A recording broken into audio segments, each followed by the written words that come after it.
Ghost at work, true story. This happened about 4 years ago. I was working in a popular jewelry shop in a shopping center.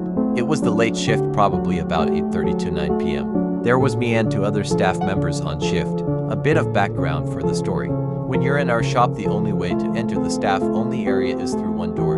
You can get to a small office through here which has two doors. One that leads to a walkway to the toilet and onto the shop floor, and another that lead to a storage area.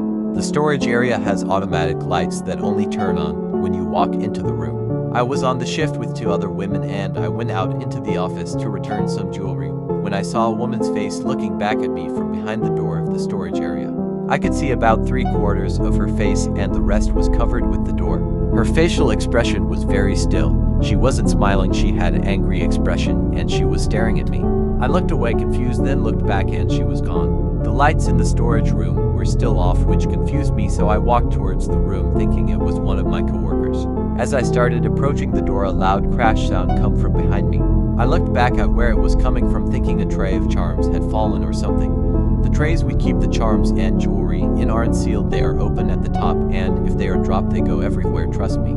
I know from experience. When I looked behind me, the charms were all still on the shelf in their trays.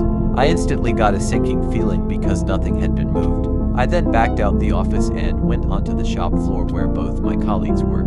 I know it wasn't my colleagues because if they had come out to the office I would have seen them, as the door was next to the office. There was no explanation for what happened or who the lady I saw was or what made the noise. What do you guys think?